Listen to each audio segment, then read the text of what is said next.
बहुत दिन के बाद गाँव गेल छलहुँ हेँ ठण्डीमे। मौका नहीं मिलै छलै गाँव जाइके, की करबै, बेबस मजबूर आदमी सबके तऽ बुझिते छियै, एम्हर ओम्हर भटकऽ पड़ै छै। तऽ एहि बेर तऽ मालूम अइ 40 सालके बाद एहन ठण्डी पड़ल छलैए, केहन ठण्डी छलैए। तऽ अहिना घरसँ बाहर हम कनि पुलियापर, हमरा घरके बाहर एगो पुलिया अइ, पुलियापर जाकऽ बैठल रही। तऽ एगो 80 सालके बाबाके देखलियै ठण्डीमे टुघरि टुघरिकऽ आबि रहल छै। तऽ कहलियनि बाबा यौ कतऽ अइ ठण्डीमे, एतेक ठण्डीमे अहाँ घरसँ बाहर निकललहुँ हेँ, घरपर एकदम से नहि, कतऽ घर अइ अहाँके। तऽ बतेलथि बड्ड नीक जे फल्लाँ जगह हमर घर अइ, सबकिछु बड्ड नीक, बुझलियै। तऽ कहलियनि आउ बैठू, नहि ज्यादा घुमू ठण्डीमे। तऽ बैठला, बड्ड नीक हाल चाल भेल। तऽ 2 मिनट बाद की कहै छथि, बौआ 3 किलोमीटरसँ बौआ आ रहल छी।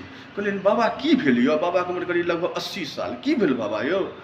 तऽ कहै छथि 2 मिनट सोचिकऽ की कहै छथि, बौआ की कहू 3 किलोमीटरसँ बौआ आ रहल छी, आ सुनबै तऽ आश्चर्य लागत।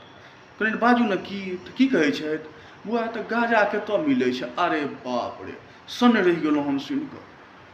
कहू ई हाल अइ अपन सबके, की कहू।